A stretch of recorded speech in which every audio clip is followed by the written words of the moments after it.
Hello, and welcome to another edition of the virtual living room of the Game Changer Movement. And here we are. It's Eric Lehman with Antika Lisha, and it is Monday at 3:30 or 3:30-ish Eastern Standard Time, and all over the world at all other times. Here we are. We're continuing this conversation about just what it means to raise digital natives. And what I mean by being a digital native is that there seemed to be this shift that happened when kids were born into the era where the internet was alive and well, and email and gaming and all things digital were all that kids experienced. I mean, these are kids who don't have any comprehension of what a rotary phone was, or a black and white TV was, or an 8-track tape, or any of these things that came before the internet. So I just feel it's a really amazing generation, because in truth, we have a lot to learn from them, because they were born into this time with zero resistance to the technology that we, who are considered to be digital immigrants, are learning about through their experience and through our own evolution. So I don't know, what's your experience in that kind of digital divide? Well, I don't really know anything else besides the fact that my kids can really figure out anything and do anything. And, I have this hair sticking out. Can't have that going on. Have this way of being able to figure out how something works technologically. And it's all just second nature. It doesn't matter. Apple, Mac, PC, like Apple and Mac is the same thing, but PC, and whatever apps it is, whatever games it is, whatever controller they're handed, like within moments they have it figured out, and there's not even a question that goes on. Where I know my mother, and she's like, how do you use this this Netflix thing? I don't know how to turn off the computer. And she's worked on computers, for years. So it's like, what's the gap there? And I'm in between. I like to think of myself, I can usually figure pretty much everything out. I never would have thought that I was technically gifted years ago, but now I've done enough websites and designed enough platforms, I'm like, oh yeah, I can pretty much figure things out, but it's not as intuitive to me as it is to my children at all. So is that what we're talking about, Eric? I think there's that, and I mean, I feel like that's the real point, is that where's the opportunity in tapping into that intuition? I mean, if we really dive into what evolution is, we get to admit that in some way our kids are better than we are at so many things. Yeah. I mean, for us to go from walking on all fours to walking straight up, someone's kid had to do something better than their dad. I mean, and so and I feel like, when we resist technology, we sort of put blinders on. And then when we put blinders on, then I feel like the reason why this is sort of a long-winded intro is that then we sort of look at, we kind of write off the whole entire package. So like when that divide happens, we just like say, oh, I'm just not going to know anything about gaming. Like I left off at Defender and Stargate, and like none of this stuff matters to me. And like, so I'm not going to even pay attention. I'm not going to invest any time and energy into knowing what my kids are taking in, because, you know, if they have me join them, I'm not going to know what to do with the controller. I have no idea. And I feel like that's So then we just avoid the entire thing completely. Mm-hmm. You know, Well, we do and we don't. And then we don't really know what they're playing or what they're doing and how they're doing it. So, you know, because our living rooms are short and sweet, like I would really love to pose the question for people to comment on Facebook or join us in the next living room and continue the conversation of how can we let go of the stigma of not being as able and looking good, and allow our kids to teach us enough to know about the games that they're doing, because we're not the intuitive experts. Yeah, and I mean, and maybe that's broaden a big the And I mean, I think that's a great question. I mean, it's so powerful and beautifully humbling. You know, I mean, how many times do we learn in our lives in any real heart scenario that the only way to, I mean, you know, here we are sort of in the healer community, right? And we've learned that we can't heal anyone else. We can just hold the space for somebody to heal themselves. Right. And so you know, I mean, like, and that's what I love about all the pieces of art behind me. Like, I didn't make those and just infuse healing energy into them and then, you know, that was it. Like, we came together as a community, we made these pieces and we healed ourselves in community, and that's what the offering is here. And I feel like that's what is so much the opportunity. And so and if we can truly humble ourselves, because I think there's so much wrapped into this job description of dad, you know, of mom, of caregiver, and we feel like it's got to be this top down process, and every meditation I have, every guidance I seek, you know, I mean, what do most gurus say? They say, find your inner child and love that person, become that person, you know, live into that youthful energy. I mean, when you hear the Dalai Lama laugh, you know, he doesn't laugh as an 82-year-old. He laughs as a 10-year-old, you know, who just got an ice cream cone. You know, I mean, that's what happens when people who are enlightened, you know, find their way to live into the energy that they were born to live. So I feel if we broaden that question and say, you know, how can I learn from my child? How can I meet my children at eye level, wherever they are, and learn from them, and just kind of become an empty vessel and say, I have way less to teach than I do to learn, you know, from this interaction.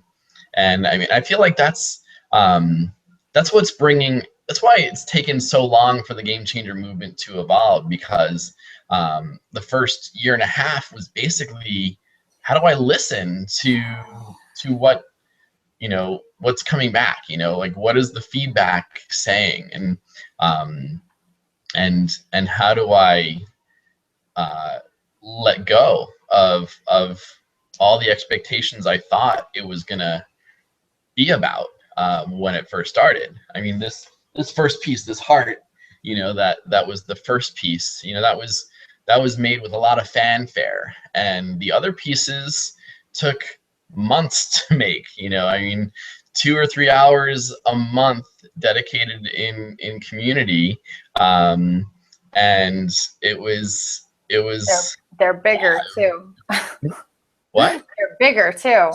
Well, that's true, and I feel like now we're at a point where, you know, now we know the beauty we can make, and some of the questions that came along the way, and I know we shared some of the, you know, I don't want to say darker times, but the more, I guess I would say heavy questions. But one of the best questions I remember a 6-year-old asking while we were you know, cutting a violent video game into pieces and making art, she said, why would someone play one of those games in the first place? Mm. And I was just like, I got goosebumps, and I was just like, yay, you know, like, and that's when I realized the best time to reach someone with this mission is before they ever get the opportunity to play one of those games in the first place. And so that's why it's just so important to have active conversations with our kids and have them, you know, ask the right questions, And be there to really answer the right questions and also to learn from them. Because I feel like I know when I watch a show or I watch a movie or something, if I'm feeling the sensation of this just isn't right, it's not coming from the right place, the right heart that I want my kids to be in, then we end the show. Then it's over. If we're not doing that with their games, with their apps, then who knows what's really happening? Who knows what they're watching or what they're dancing to or what lyrics they're listening to? I know we got this new app, and it's like these superpower apps. So it's like we can be facing one another and jolt one another. We can jump and disappear. I mean, it's really cool. And, you know, at first glance, it's like, this is really neat. Like, my kids got it in like 5.2 seconds. But luckily for me, like, they still want to play with the apps and play with things and show me how they work. And so I had to go, okay, how do I, you know, what do? I push this button, and how do you get it to align, and how do you get it to process, and how do you mix it down? I mean, but they knew in like 5.2 seconds how to get it from point A to point Z and saved to their computer, and then how to make an iMovie out of that with that, you know, like, so then it's part of their music video. So, I think it's really important for us as parents to have that conversation, and also realize that just because we're learning something and it's like a second language to us, it's their first language. And to allow this place to be a place where they can feel really significant as they're teaching us about their new app, about their new whatever. Because what's better or more awesome than like teaching your boss something, or teaching your spouse something? If you really respect and look up to your spouse, you know, and you get to know something that they don't know yet, it's like, oh my gosh, like, you know, I don't know. But your parents are the same way. I love being able to teach my mom stuff, and I'm, you know, nearly 40, and it's still a joy. So I can only imagine when my kids get to teach me something that I don't already know, since they kind of think that I know everything anyway, that it's really rewarding and makes them feel proud and significant within themselves and powerful as well. So just by being able to be open to learning from our kids and have them teach us, we're giving them this place of, you know, real significance, real smart, of feeling good of their capabilities. And that will translate into all aspects of their life, I think. And I mean, it just, you know, when you were sharing about that, it just conjured a memory of my early years in grad school. And I was studying something called program evaluation and planning.